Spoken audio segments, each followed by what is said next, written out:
What's good, YouTube? It's Big Mind Sports Talk, and we back here again with another video. And today's video, we here to talk about should winning be still considered a quarterback stat? Basically, it's two teams left in the championship. You got the Patriots and you got the Seahawks are facing each other in the Super Bowl.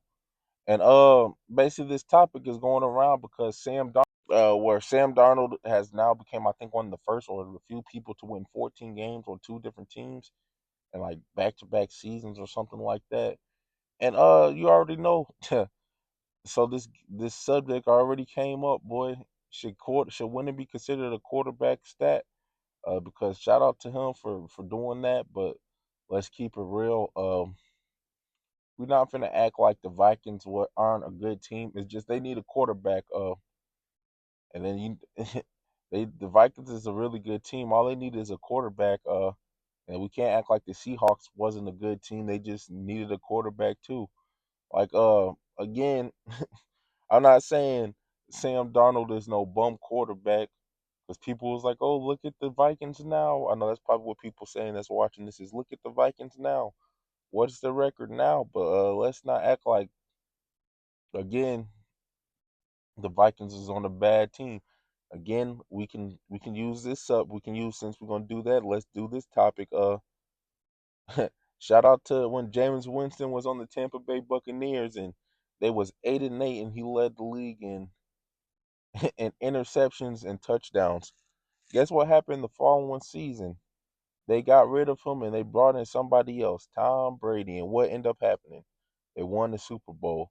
Again, I'm not saying Sam Darnold is Tom Brady, but all I'm saying is he was on a good team, basically. The Vikings is a good team. All they need is just a quarterback. If they get a somewhat decent quarterback, they're going to be good.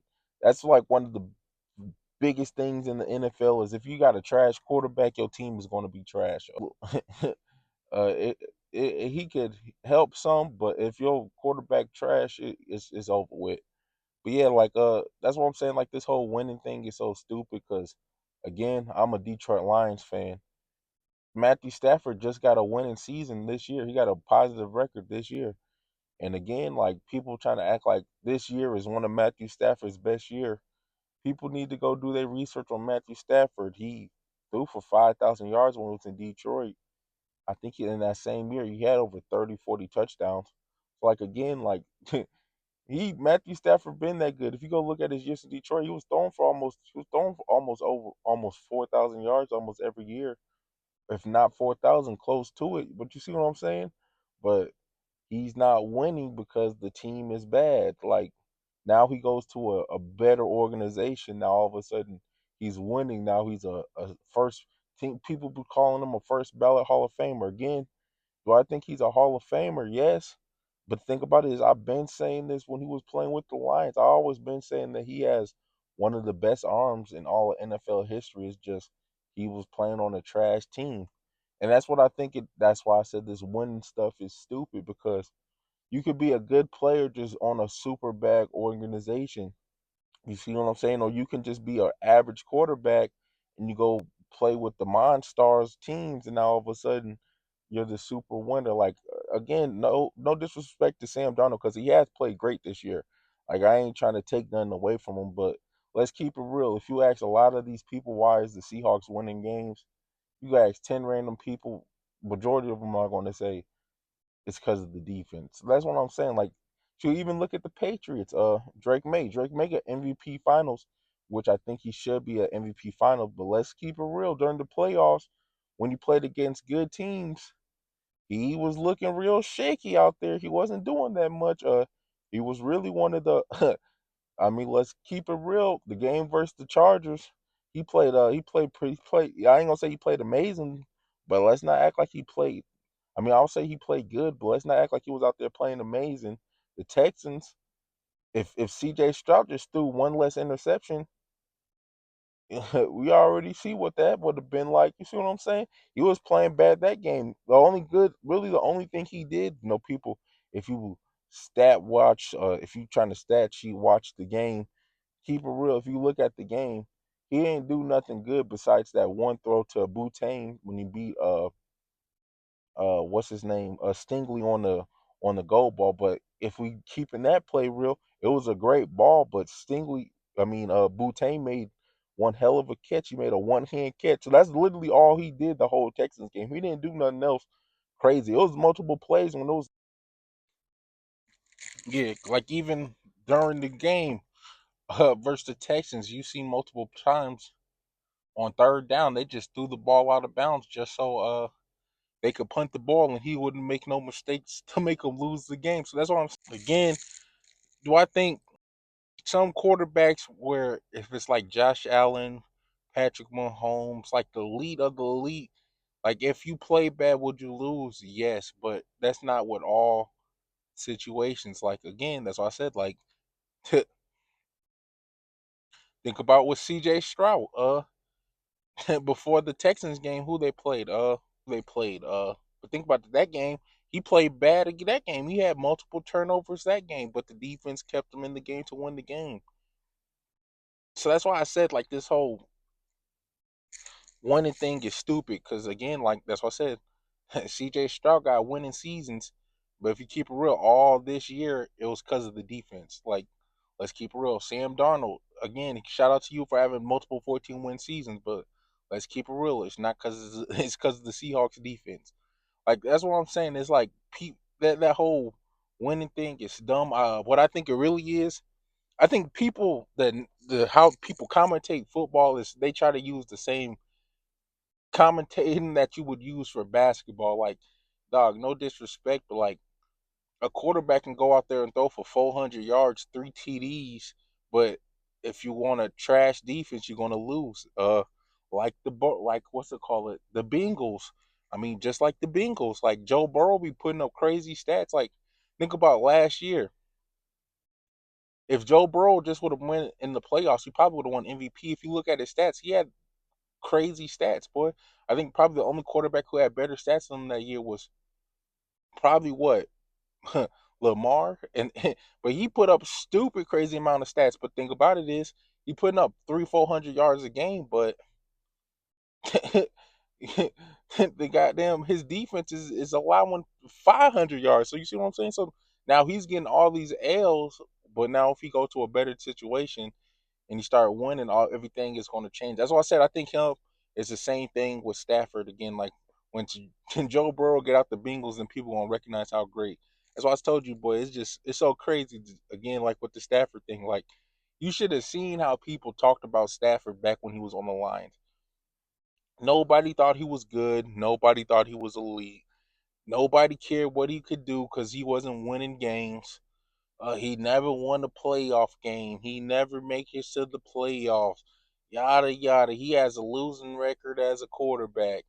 Now he went to the Rams, where he went to an actually good team, and now he had a winning season every year, and in the playoffs almost every year, except the year he got hurt, or the team was hurt, and then won the Super Bowl literally the first year he got there.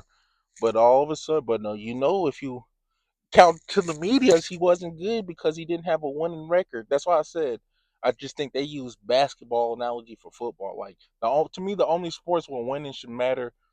Just keep it real is if you was in a non-team thing where it's just you, like track and field. You know what I'm saying? It's mostly on you. Boxing is on you. You see what I'm saying? UFC is on you. Like boxing, like track, I can go out there and run my best time. If I lose, it's because somebody else just ran a better time than me. Compared to football, you can go out there and play your best game, but if you're on offense, you play your best game. But if the defense can't stop nobody, is over with. So that's why I said this whole winning thing is dumb. Hopefully they stop. The media stop treating it as one. Because I'm just saying, look at the again. To look at these quarterbacks that's in the Super Bowl. You got one quarterback in there because of his defense. You got basically both quarterbacks is in there because of their defense. Like again, Drake Maye did nothing this whole playoff run, and Sam Darnold. I mean, he balled out, but he ain't been doing nothing this whole season. So it's like, yeah, hopefully people start catching on, and this whole winning is a stat thing. Hopefully, people stop caring about it, and you know what I'm saying, and hopefully people stop caring about it, and we could just start judging people for actually how great they is. Because again, Matthew Stafford should have been getting praises for a long time ago because, like what I always said, if you look at every great receiving stat with Megatron when he broke the record, who was his quarterback? Stafford. When Cooper Kupp got the triple crown, who was his quarterback? Stafford.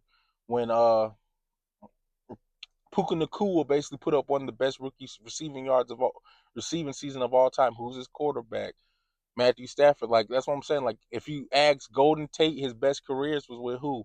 Matthew Stafford. Shoot, Matthew Stafford literally got Kenny Galladay, a All Pro. He probably got more catches his All Pro year with the Lions than he did for the rest of his career. So again, like Matthew Stafford always been the person that can turn anybody up. He always been that good, but it's just because he wasn't on a winning team and their team was trash. They all of a sudden he's not a good quarterback because he's not a winner. You see what I'm saying?